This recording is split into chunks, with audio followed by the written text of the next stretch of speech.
Completely inappropriate, but it's always weird that your dog's name's Charlie because my penis name's Charlie, and so it's just Wait, really weird. when did you name your penis Charlie? I didn't name my penis Charlie. An ex-boyfriend named my penis Charlie, and the name just kind of made sense.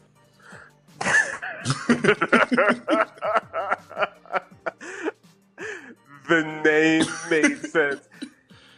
An ex-boyfriend named my penis Charlie, and the name stuck. I have so many questions, but I love the mystery. I don't want to know. Yep, I'm gonna leave it at that. That is So I'm sorry. No, it's good. Here's the thing. What's better than this isn't the reason, but again, it's kind of taken on a life of its own, and so good morning, Charlie. It's taken on a life of its own. Wow.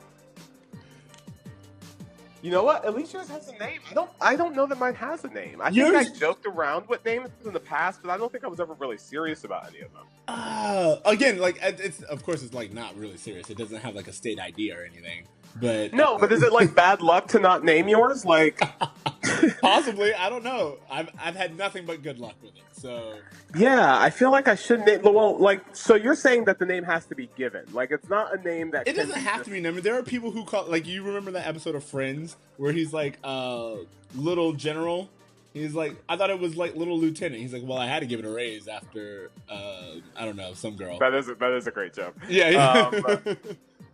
Yeah, I guess. All right, well, I guess I'll think of a name for it. Maybe. I'll think about it. Hey guys, if you're listening to Bro Meets World and you have some recommendations for what I should name my penis, please write us in at bromeetsworld@gmail.com. You will never hear the words "Good morning, Charlie" the same again. Yeah, because I say "Good morning, Charlie" every day, but apparently you do too in a completely different way. When the spawn meets world. When the spawn meets world. What up, bros? What up, bros? And welcome to Bro Meets World. What is Bro Meets World? Your Boy Meets World fan cast. Welcome to episode 33. I'm Ceej. Tony Curtis in the place to be. Tony Kurt. Ayo. So, where you at? What's going on? Well, I just saw this episode, and I'm actually kind of a fan of it. I didn't think I was going to like it as much as I did, but I'm digging this one. So this episode kind of hit on all the things that, like, I was... Like, it was relevant in several ways that I didn't think it would be. Mostly because not only was it, like, concurring all the things outside of watching this episode that I happened to be interested in, but it also has Danielle Harris, which I happen to be.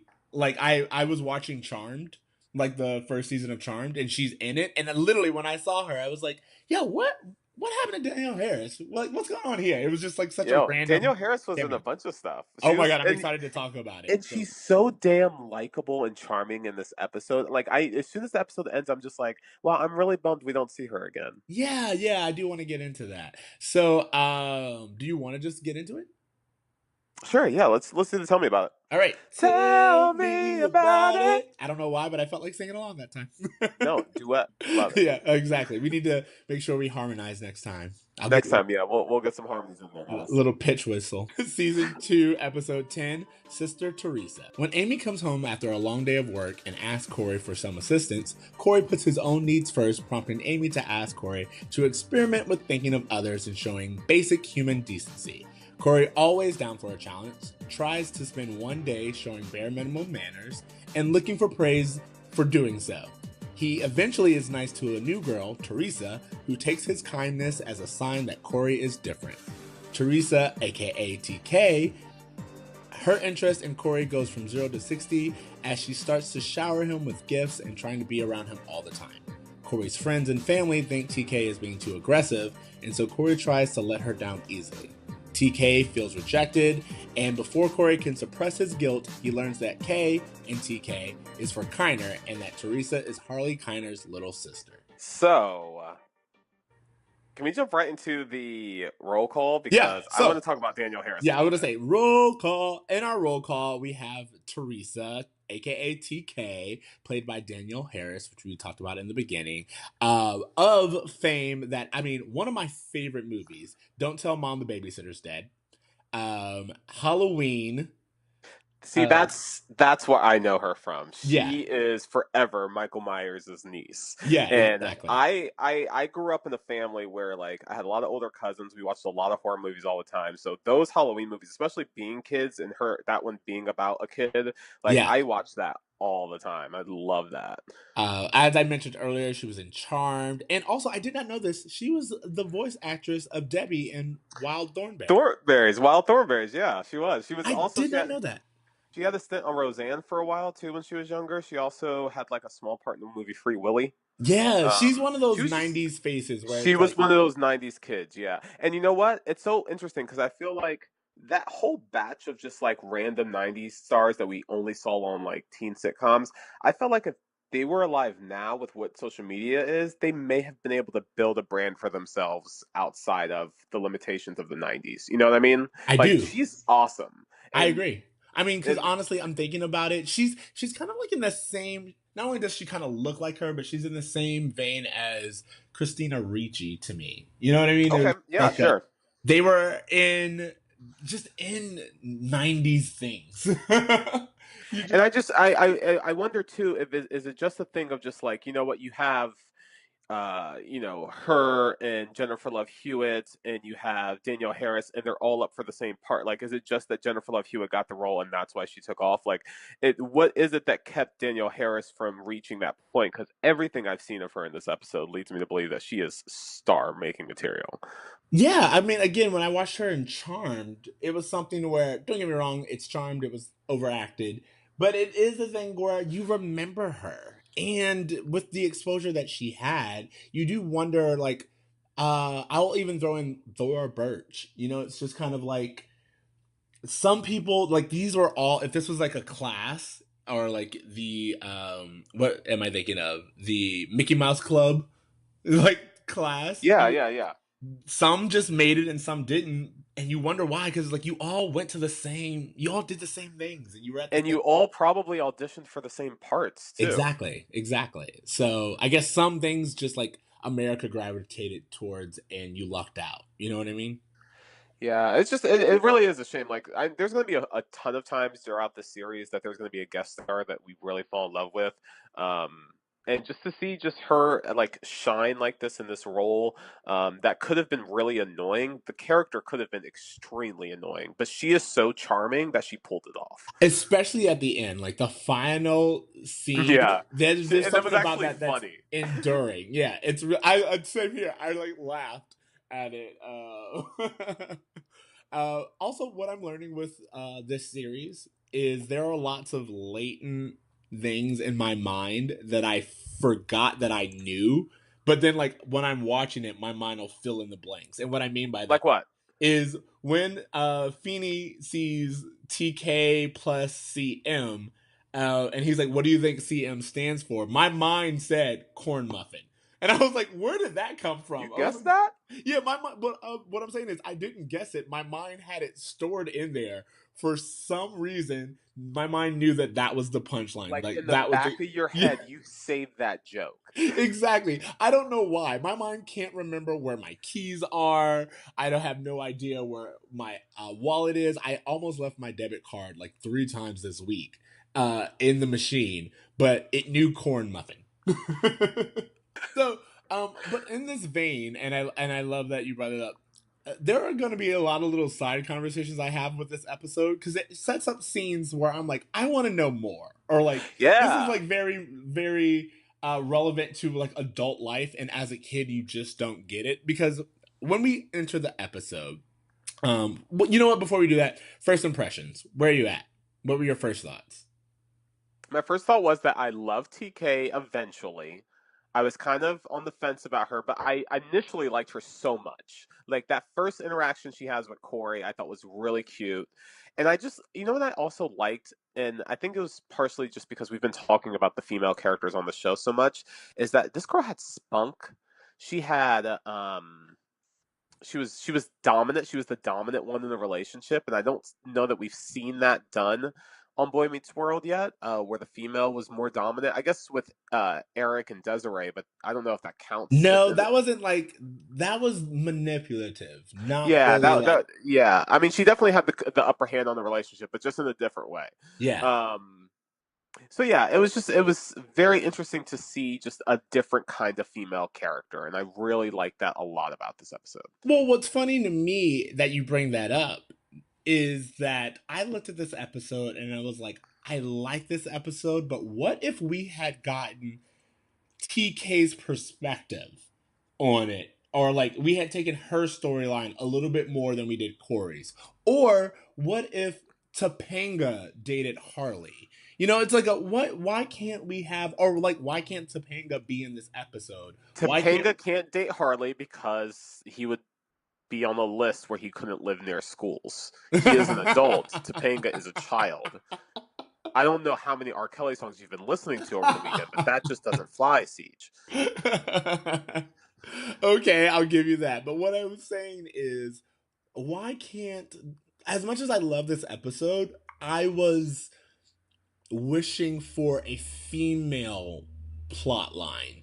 You know what I mean? Like, I kept asking myself, why can't Topanga be in here? To be fair, I've also been listening to the Bechdel test, or Bechdel cast podcast.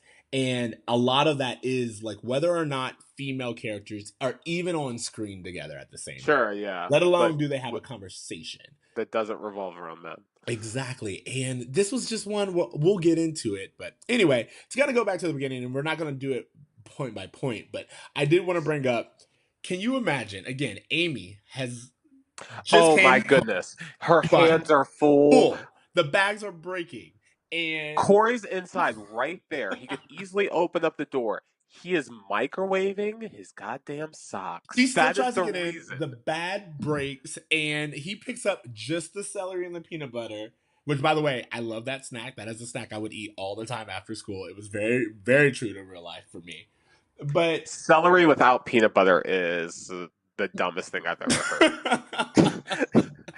I can't. No, maybe ranch, maybe, but nah, it's peanut butter it needs all the way. Peanut butter, exactly. I also just had like a huge spoonful of peanut butter, and when I went back home, my mom was like, "I almost went and bought you peanut butter just so you had like a jar." Yeah.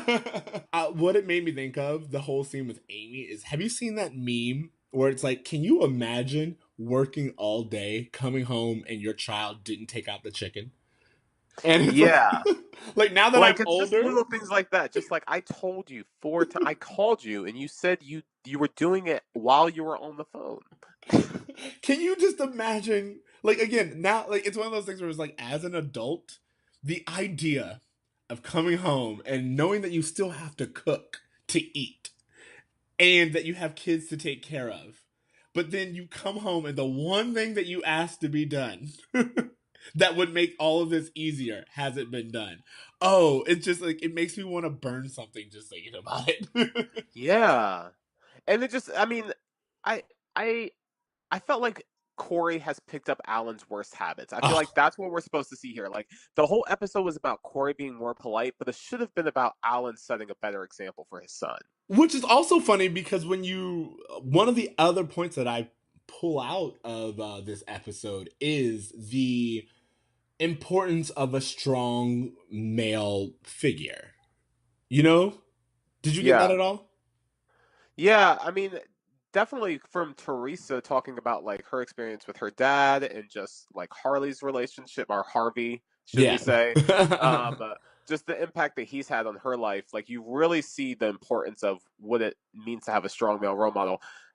Even like if you zoom in on Corey and Alan's relationship, who the reason why Corey didn't help his mom is because he was following the example of his father. Exactly. So, and which, by the way, looking at this and the whole beginning of the episode, I was like, the bar for straight men, and if we have to throw in white, which is not always, but if we throw in white, the bar for straight white men is so low.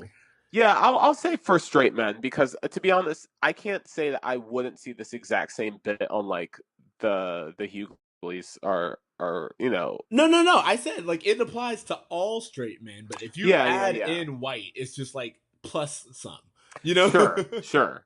Yeah, it was just, to me, it was just really just a chance that Boy Meets World had to have Alan mature in a good way. That they just kind of dropped the ball on again. But again, I mean, whatever. They've kind of given up on Alan and Amy and Morgan, who we see for the first time. She looks like she's grown 3 years. Her voice dropped an octave. She had one line, and I was like, "Oh, you're not cute anymore." And she I walked was away. like, her voice did change. Morgan's voice did change. I noticed that. Yeah. But no, like I want to go back to the low bar, and it's because this all happens because Amy's like, "Have you considered being a decent person?" And so not only does Corey go around being like, "Oh, hey, I'm gonna be nice," and by the way, when someone's like, "Thank you for being nice," he's like, "Tell my mother." But also like he gets Teresa's attention because he wasn't a douchebag. The most unrealistic thing for me in this whole episode was Corey going, "You know what? I'm going to be polite all day just to show mom I can." Like, what? No, that's something you're like, "Okay, mom," and then you just go on living your life. Like, that to me was the most unrealistic part of it. Well, it is, but as I said, Corey's one of those people where even in the tell me about it, I was like, Corey loves like he'll get things every now and then that makes him consider people outside of himself. And he's like, what would that world look like? What would happen if I helped another person for no real reason? And he's for him, it's just like this cool experiment thing to try. And you're like, why is that unusual for you? Why is like holding the door open this big gesture in your mind? Yeah. And the other thing was just that he was being nice in a way that was like, "Hey, give me appreciation for me being nice to you." That's Exactly. not being nice. That's not being nice. But again, Teresa's like, oh, wow, you're really put together because you picked up the books that you made me drop. You're a very polite fella. Thank you. And your smile, it's kind of engaging. Yeah, I use the toothpaste with swirls. Humorous, too. You got possibilities. Turn around, let me look at you. I don't usually go for Velcro heads, but on you, I don't know. It's working for me. You got a name? Corey. I'm Teresa. My friends call me TK. You know what's really funny too? Like she's like, "Hey, let me get a look at you. Turn around." And like he turned around and she stares, she gets a glimpse of his ass. Her eyes get big and she's like, "You know what? I don't really date Velcro heads, but I'll make an exception for you," after checking out his ass. Yeah. I mean, here's the thing. The ass is This really brings up where a it's at. really big question I have about this episode, which is, what was TK's intention with Corey? Because it seemed to me that she was trying to ride him. Oh, you're an idiot. And I don't know why I still do this podcast with you. Am I wrong, though? Like, she is literally like, "Frankie, I'm going to give you money to leave this car so we can get it on in the back seat." No. I mean, that's heavily implied. Again, there's a scene where they bring up, is she fresh? And all the guys are like, oh, yeah. And then No, yeah, that's what else was so crazy about it, because Harley, I don't keep wanting to say Harvey. Harley's like, "Oh, is this true about TK? Is she fast like this guy says she is?" And all the guys are like, "Yeah," like they all got with her. Yeah, that's what I'm saying. Like, they were all like, oh, for sure. Any of you guys know a girl named TK? Is she fast like he says she is? Oh, yes. You guys know the K in TK? Stands for my sister. Oh, no. There, when you first see TK loves CM, to me it looked like TK loves cum. And You know what? It does look like that. It looks like TK loves cum, and I was like, this is a terrible thing. I hate this. I was just the entire time I could not figure out what it was she wanted from Corey, because she, within the day of meeting him, rearranges her homeroom to be the same homeroom as his. Yep. Asked the teacher if she could sit in his lap for the remainder of the class. She sends flowers. She sends a clown that if ever arrived at my door, I would literally burn it on sight because it's terrifying. That clown is terrifying. She sends sirloins, which I have to say, as an adult, extremely thoughtful. Extremely. It's one of those things. He's like, "Yo, steak." That's the one gift that I would be on board with. Like, if I had a kid and it was like, "Hey, clearly this girl's trying to buy your affection, but like, these steaks are really great, so maybe you should go out with her for a little bit longer. She's like sirloin steak, yo. Especially, all right. So again, you were trying to feed a family of 5. Yeah, exactly. This is then, more of an economic choice. This is Sean's mentality. We're in Sean's mind exactly. right And then also, I love that even the delivery guy was like, "Yo, these steaks are A1. We're gonna." So also, like, one of the things that we were talking about with Teresa is, as I said, I was kind of missing this female element, and I wish Topanga was in this episode. Like as a matter of fact, when we see her the classroom scene, I'm like, who's this bitch in Topanga's seat? I just am so confused as to like what is going on with Topanga, because like in one episode they'll have a Corey and Topanga moment, then the next episode he's with some rando, back to Topanga with some rando. What's happening here? Yeah, and what I'm saying is, if there's another female character, usually, unless she's seen as like a foe, she's like, Topanga's not in the episode, and that's what I'm saying. I'm just starting to notice. I'm like, why can't Topanga still be there? There's Especially only at this point in room for time. one female, Ceej. But They maybe have a this quota. maybe this goes back to the whole idea that we're seeing it through Corey's perspective. So when Corey gets any other female interest at this point in time, Topanga just ceased to exist. Wow. Isn't that such a shitty thing about Corey then? Yeah, I mean, Like, don't get me whenever started Topanga's on around, like, out of sight, out of mind. exactly. It's one of those things where it's like, I would love it if like that's what Topanga, like the girl in front of Corey in this episode, is what Topanga actually looks like. But but to Corey, he's not thinking about her that way anymore. So it's just like, I don't know, random girl. Yeah. What is that? That is really. You know what, though? I wonder if that's just, again, part of their overall scheme to space out the relationship. I just wish there would be like a, hey, we're going to do Topanga for a few episodes and then explain why she's not around for a few episodes. Or like, I mean, even if it's the sense that like they do with Morgan or Eric, is like you can be there and not like really have a dominant role. There are plenty of That's times where all Morgan's been. exactly, it's like you still exist. We still acknowledge that you're here. You know what? I think they do that later on in the show. Yeah, I think what happens is that from a budgetary reason, they can only pay so many actors at a time.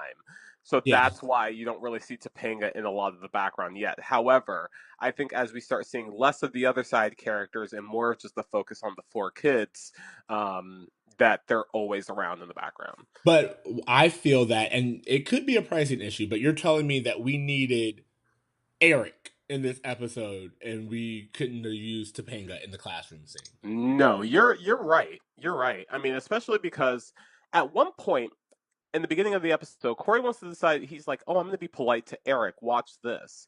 He opens the door for the boys' room, the bathroom for Eric. Is the boys' room not Feeney's office? I would say, well, we know that that's an inconsistency in this show. That thing changes from the bathroom to Feeney's office every other episode. The thing I wish is that, like, okay, if you're gonna do the bathroom office switch, at least try to make the hallway look like a different hallway. Put up different posters.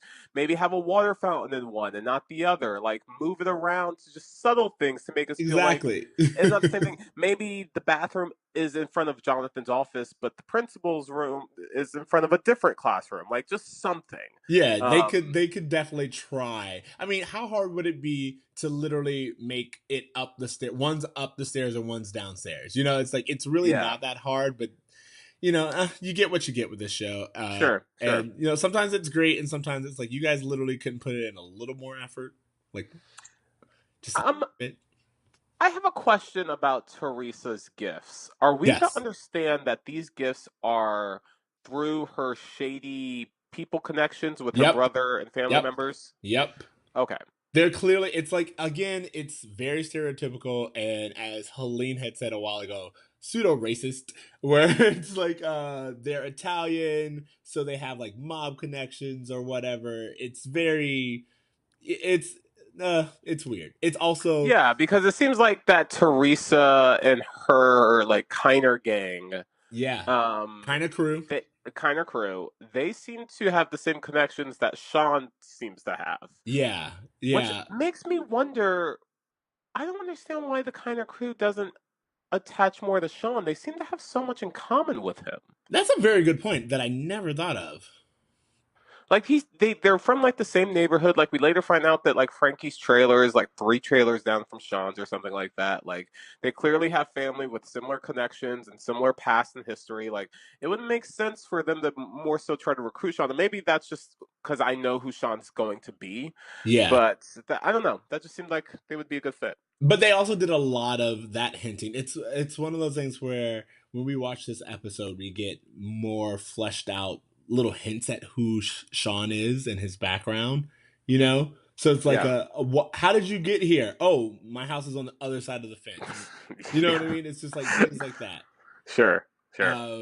So yeah, I'm very interested in this. So I also wanted to bring up, not only were we talking about the gifts and what it's come, I thought it was really funny because we had just talked about love languages. And hers is clearly I wrote that down gift-giving. too. That her love language is clearly gift giving. Yeah, exactly. And it was really funny to me because we had just spoken about it. That was it. That's all I wanted to say. She said, "I like sending you things. You're my guy. It makes me feel ladylike." Yeah, I thought that was a really strange thing to say. Like, gift giving makes me feel ladylike because I don't necessarily know that I know of a stereotype in which gift giving is perceived to be a thing a lady does. Yeah. But again, that brings up questions about her family dynamic and what she witnesses. Okay, can we talk about that? Because on the date that she's on with Corey, she starts talking about how her dad left her at a baseball game forever. Fucked up. on her birthday to go bang this redhead. And again, I stretched the phrase.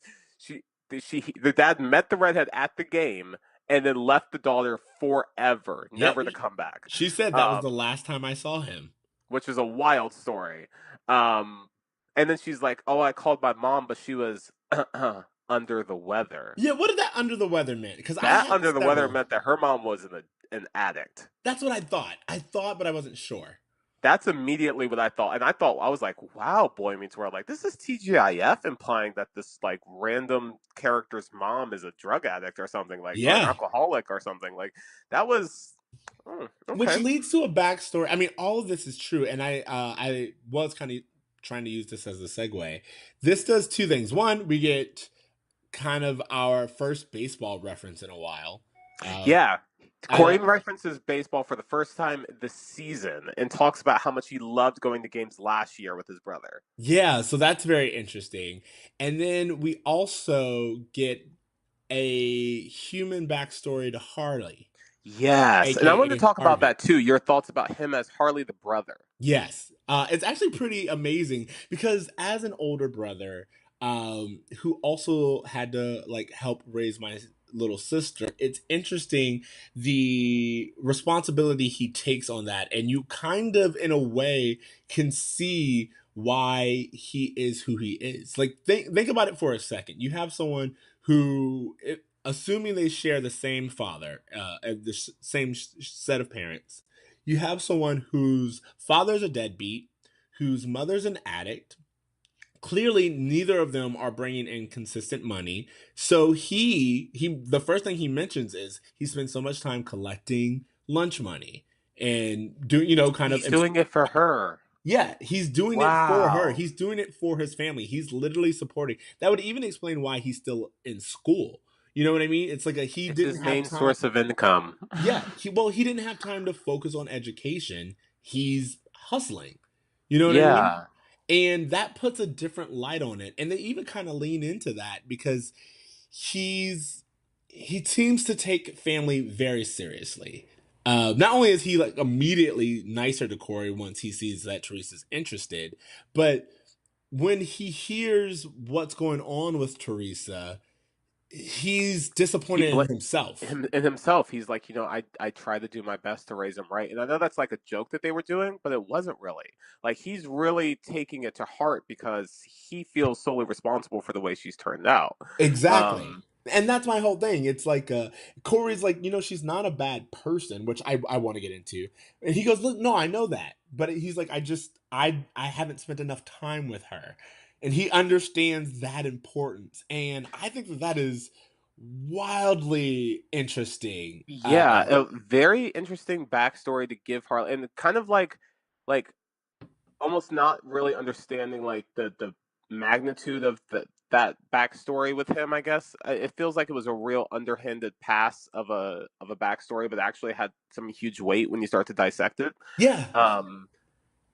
What I didn't, I guess, my only comment to what you just said is that Harley, there are better ways to make money off of high schoolers than stealing their lunch money. Yeah. I can see why Boy Meets World didn't want to go down the drug path, but what you just described is a man who could probably make some really decent money selling weed or coke. Yeah.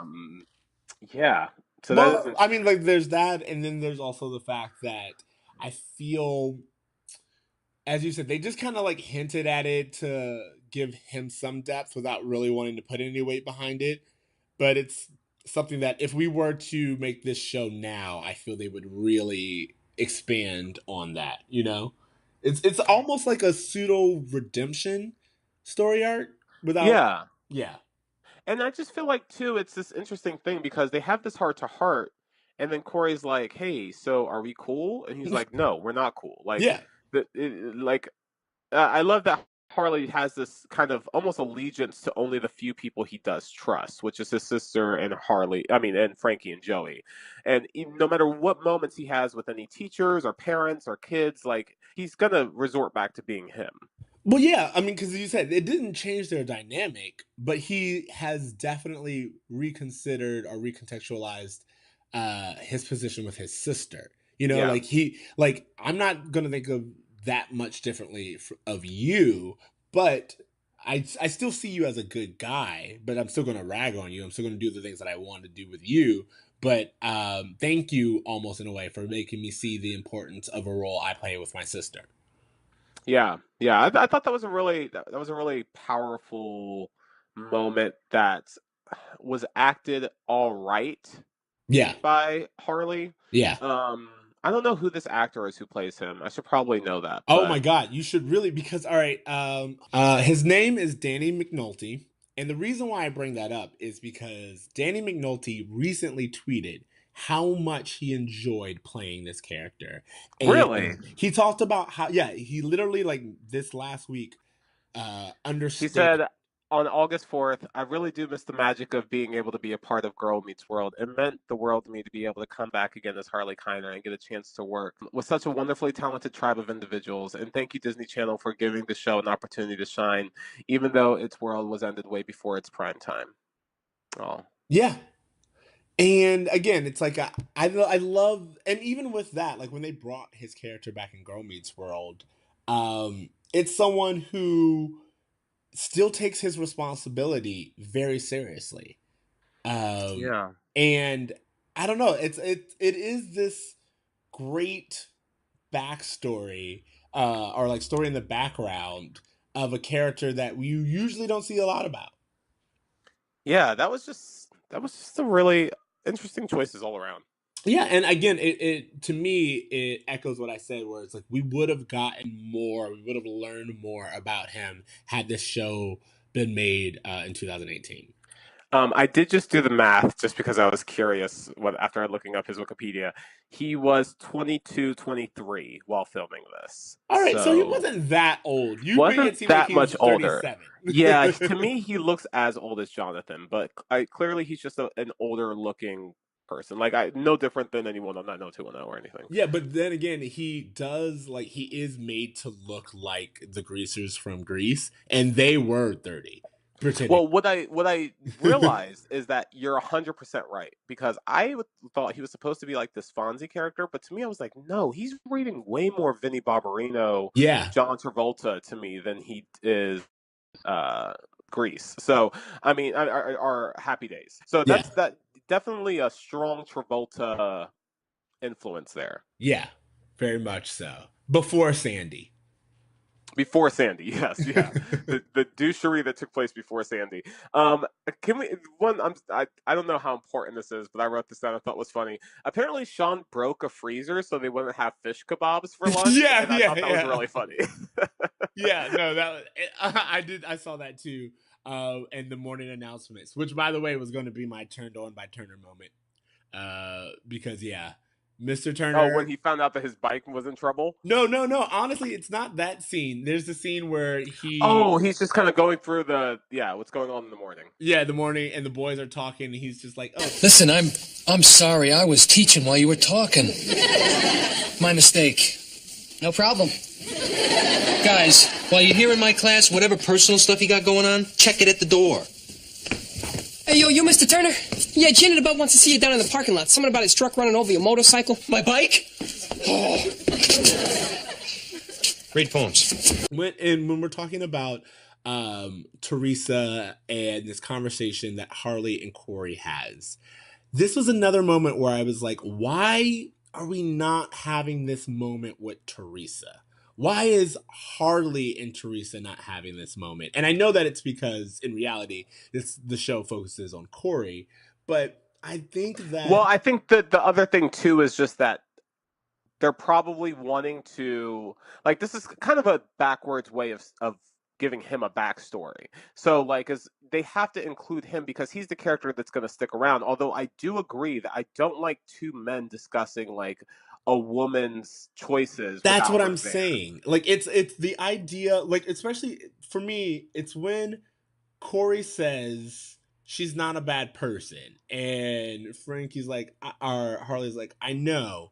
And you know, there's this discussion of her being fast, and it's like, why are you not talking to Teresa about this? Why are you talking, not talking about Teresa about the fact that Harvey should be spending more time and the importance of the role?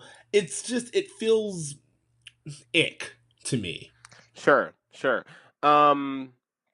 Yeah, I just didn't care for that either. I didn't care for the way that Harley tried to control their relationship. I thought that was really unhealthy. The way he was like forcing Corey to go on a date that he clearly didn't want to go on. Like, obviously, I understand like the feeble-mindedness of, no, this will make my sister happy, so you're going to do it. But yeah, I mean, obviously, forcing someone to go on a date they don't want to go on is not going to be a great success. Yeah, I just didn't really care for the control aspect that he was of Harley and their relationship.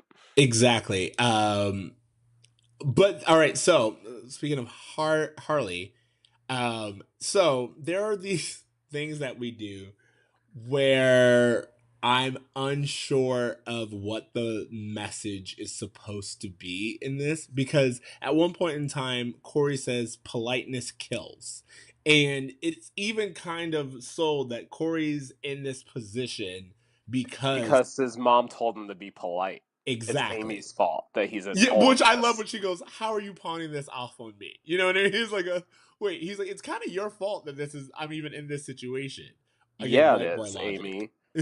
Yeah, you told me to be polite and nice to people, and this is what happens when I do that. I get a girl who's all over me, sending me steaks, and now I'm forced to go out with her? Mom. Yeah, a few things that I want to bring up. One, we get a little bit more support of the Frankie being gay theory. Well, they did insinuate that Corey would have a date with Frankie. I'm assuming they meant like a fight date. But then again, I don't know what a fight date is. For me, a fight date is something that Rihanna went on that we're still talking about. That is terrible, and I will not allow you to do that. But no, it's kind of played as the same thing as like a prison rape joke. But it's like if you don't go on this date, your next date will be with Frankie. Oh yeah, there is a little bit of I do feel that. A bit of prison rapiness going on with but that at the same time, the fact that he, chooses Frankie, and we've already had like, I don't know, there's something there, and I was like, Frankie may possibly be a homosexual himself. And that's what I'm saying. It's kind of like a thing where, for me, I felt that Harley was saying, you either date my sister or I'll make sure, it's like, I know someone else who would like to date you, and I'll make sure that happens. You know what I mean? And you may not like that one as much. No, you won't, because he's not bringing flowers. He said so. Also, so when Corey thinks that he's set up, he's like, "How could it be any worse?" And he's like, "Oh, Frankie's at the door." I only bring up that scene because Corey in that tie, they go, "What does he look like?" Or there's some scene where they talk about that. Ventriloquist puppet. No, my thought was he looked like he should be selling bean pies on like the side of the road. You know what I mean? Oh my goodness. Does he not look like very like Farrakhan in that outfit? Like if he told you, I guess yeah. I didn't think of Corey Matthews in a Farrakhan setup, but yeah, that is. He just has that look. That's what I like. If you again, it's of course not because Corey's white, but like if you saw a black man in that exact same suit, you would be 100%. Like, that's what I'm saying. I saw it in my mind immediately. It was like this man's going to try to sell you a bean pie. I have some questions about TK, and my question is that like, are we rooting for her or are we not rooting for her? Because she's super sweet, she's super charming, but she is admittedly moving way too fast. Again, changed her homeroom, sent gifts to his home address, several, to the point where the dad made friends with the delivery man, Tony, who later went into the kitchen and prepared steaks for the family. Yeah, it's interesting because what I kept looking at when I was looking at their dynamic is, would this be different or would it be played for laughs if the roles were reversed? That's what I had a hard time dealing with too, because at one point she's like, "I'm gonna go grab my books and then you're gonna walk me home," and I was like, "Oh, I feel uncomfortable with the way she's kind of demanding him to do that." But I was like, if the roles were reversed, I would still feel uncomfortable by it, but I don't know that I would pause the same way. Exactly. I don't know. Like I think if there's two things going on here. One, the idea of her being so demanding and in a way controlling is in fact a red flag in any relationship.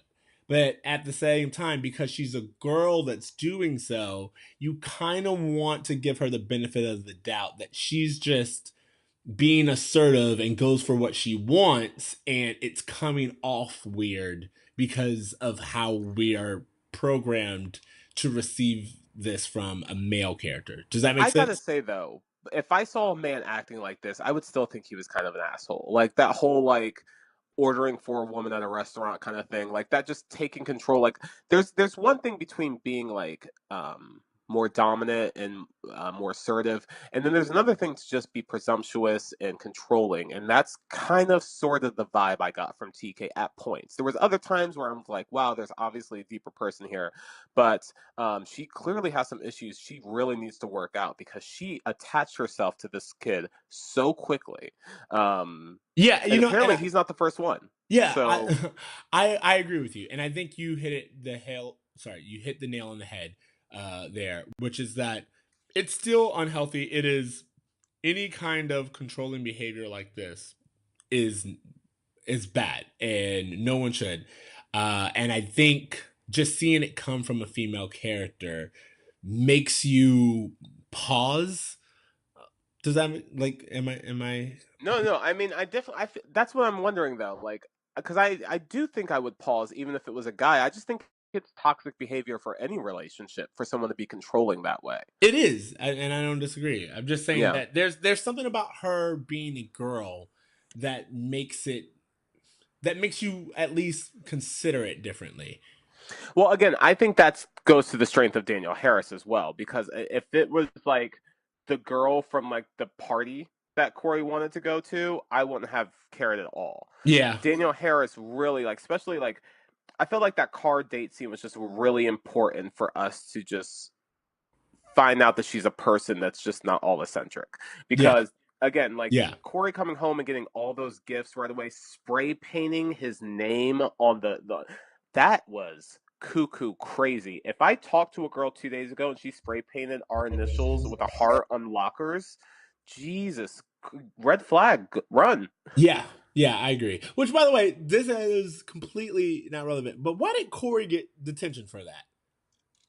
He took it for her. Yeah, no, I get it, but like the fact that even Feeney would give it to him, it's like it says TK loves CM, which first of all, you have no evidence on that it is Corey Matthews. You're telling me that Corey is the only CM in the entire school, and then second of all, it's like Corey is clearly the, I don't want to say victim, but he's the recipient of this token of love, not necessarily the other way around. So why would you give it to him?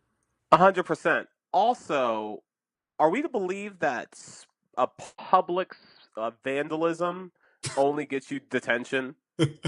Especially from Feeney of all that. That's what I mean. Like, it's not even that it was like the small thing that they could cover up. Like, no, this was huge in public. And they're like, well, I guess you'll get detention. What? Yeah, exactly. So I don't know. Do you have anything else that you want to say?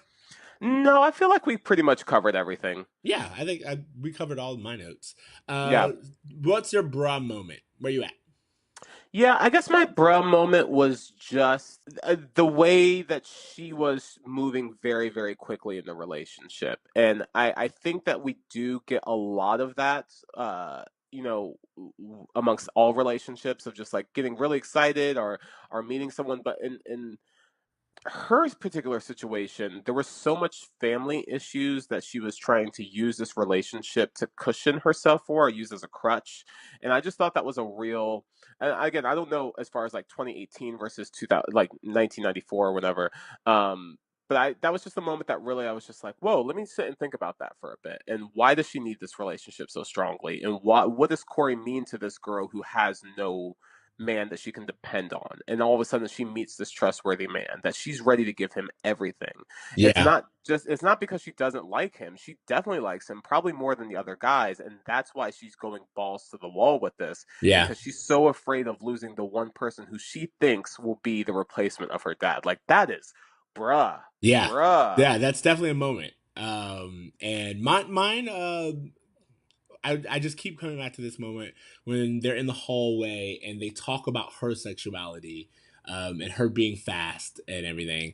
It's just, for me, that bra moment for me was this situation of, not only is it not played very judgmental, like immediately they're like, she's not a bad person, which I liked that they threw that in there. But for me, that was a moment where I was like, if this was 2018, I would hope that we would be having this conversation with her. It's like I would hope that her narrative would take the center place. Her and her brother talking about this would kind of take center stage, and that's where I was for me. I will agree that there was never a moment where we just saw TK and Harley having like that's what I'm a saying. moment together, and it's like, why would we make Corey the central piece of their dynamic? Like, if you're gonna have Corey like bring Harley in to talk to her at the end or something like that, and have like, okay, you know what, Harley, I'm gonna make things. You and your sister are gonna make things right here. Exactly. Come talk to me. We're gonna find her. Like, have him kind of play like they used to do that with Hey Arnold all the time. Like on Hey Arnold, he was always the one who was just like repairing other people's relationships. Corey can be that person. Yeah. But like otherwise, what's going to change with their dynamic? Because that's the one that matters as far as these characters that we just met and found all this crazy backstory for. As a matter of fact, now that I think about it, do Harley and Teresa even share screen time at all? I think literally the only time they share a scene is when Harley comes to take Corey from the date. Like, that's the only time they see each other. The rest of it is Corey, Joey and Frankie. Yeah, exactly. That's what I'm saying. So yeah, that one scene is it. Outside of that, there's like, if we're supposed to believe this relationship is as important as it is, I just feel like there was a lost opportunity there. And especially to also connect, like, we know the role that Harley plays with Teresa and like coming to pick her up and everything like that, but we never like take that moment to be like, wow, these are Harley's parents too that we're learning about. Like, there's never that connection, and then maybe we're supposed to, as an audience, just kind of come to that conclusion that like, oh well, this gives us a small piece of what this character went through, but it doesn't really. It's what this character who's related to this character went to. It'd be like finding out like, well, Sean's sister has a really bad relationship with Sean's dad. Okay, well, let's talk about Sean for a little bit. Yeah, exactly. A little bit. Yeah. Speaking of which, something that's also related to Sean, and we don't have to get into it really, but I just want to bring it up because it will be important later.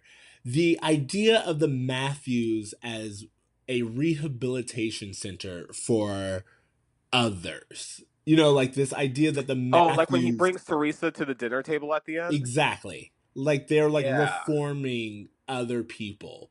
And you know what's funny? It doesn't seem like the Matthews are purposely trying to do that. I just feel that this is the anxiety that lower class people have around people of a higher class, that they feel like they need to be on their best behavior in order to be accepted. Yeah, no, I just want to bring it up because as we've spoken about, this will become a strong storyline or thread with Sean's character. But this isn't the last time the Matthews family is seen as like this redemption center, you know? Oh no, we're going to see a lot more of that. So that was just one of the things that I noticed. Okay, grades. What grade are you giving this? I'm going to give this episode a B plus. I enjoyed it quite a bit. I didn't think I was. I don't think it's specifically like one that I would state to be my favorite or that it would be super memorable, but I enjoyed it. Yeah, actually, I'm gonna give it a B minus, and I'm gonna give it a B minus because I really enjoyed this episode way more than I thought it would. But the lessons were kind of all over the place for me. Like again, it didn't really state whether or not the politeness thing was a positive or negative. It didn't Yeah, really. you know what? You're right. You're right. There is some sloppiness here with the storytelling. I'm gonna Exactly. bring it down to a B minus as well. Actually. Okay. Nice to. Yeah. Do we need to go over the Feeney taught me? Do you have any strong lessons? Yeah, I thought the Feeney taught me was gonna be being polite pays off, but you're right. There's no conclusion to that argument whatsoever. Yeah, So, my note is the Feeney lesson is people are starving for human decency. yeah, I mean, I guess the Feeney lesson maybe is supposed to be taken from like Teresa, but we don't even come to like anything with her. Like she doesn't come to like an aha moment where she's like, "You're right, Corey. I don't need to act like this," or "I don't like." There's no point she gets to. We just find out about her. There's no resolution to her. Exactly. I don't know that there is a Feeney lesson here, guys. If you know one, let us know. All right. Homework. Do you have homework for this week?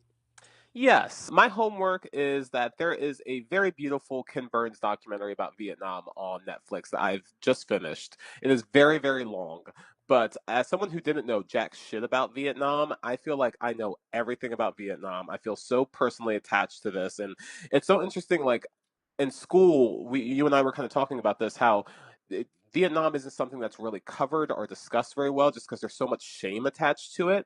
But it was very interesting watching this. I felt like everything I knew about the 60s and 70s was like a puzzle, and there was all these pieces missing, and Yep. Vietnam just completely like pieced together this puzzle that was like, oh, that's why, oh, that this is all making so much sense now, and this is why our country's this way. And I just learned a lot about our country, and Do it's you a know very why we didn't even pull? I mean, I'm sure you do, but we didn't even pull out of the war when we were supposed to because they didn't want to give credit to they didn't want to give credit to one president. no president wanted to be the president to lose a war. That's why the war went on for. Like it was just so many stupid stuff. So many people died for no reason. But what I really love about this documentary, probably more than anything else, is that it's not just Vietnam War from the American side. It's from the Vietnamese side. Like we're talking to vets that fought on the other side of the war, what their motivations were, what their lives were before and after the war. Super interesting stuff. So if you guys have Netflix, it's very, very long, but I tell you, you watch the first half of the first episode and you're going to be sucked into it. Yeah, I love Ken Burns documentaries because they are a deep dive into thorough. Spent 10 years on this one. 10 years making this one documentary. They've always been. I had an ex who was obsessed with the Civil War, and we would watch his Civil War. Yeah, I saw that's on there. I think I might try to watch. Dude, the Civil again, War one I think what he does is not only does he tell you the truth, but he tells you the humanity of all of these stories. And that's the thing, like when you especially when I heard of war, it was always so many statistics and things like that. But when you actually like talk to people who are like, no, these are my memories of like being with these guys, and we were in this war not knowing if we were supposed to be there or not. We just were trying to survive and come home. Like it's just all very compelling stuff. Which also makes the Forrest. I think Forrest Gump was my first exposure to Vietnam. 100%. All I knew about Vietnam was Forrest Gump before this. Yeah, and I mean, but that's all I have to say about that, I guess. All right. All right. What's your homework, bruh? What'd you say? What's your homework? My homework is actually a little bit of Danielle Harris. I'm gonna bring up "Don't Tell Mom the Babysitter's Dead." It's a great movie. It's one of those movies that I love because it just could not be made today. Like, there's so many things that are very specific to the era. Is that Elizabeth Shue? Or is that Christina Applegate? It's Christina Applegate. I had to look up. Yeah, it's Christina Applegate. I was confusing with Adventures of Babysitting. Yeah, you're right. All right, cool. No. This is Christina Applegate. Right Away, Rose. I love this movie. It is such a fun 80s movie to watch. She literally copies her resume out of a book. And I mean verbatim. Doesn't change anything but the name and gets a job. I was like, that just would not fly nowadays. I just love how they're just showing how easy it was to lie on resumes. Like, before the internet, Jesus, there was no way that they could. Yeah, exactly. People would just be like, I went here. And everyone would be like, all right, cool. Like, what are you going to do? Lie on your resume? Yeah, sure, whatever.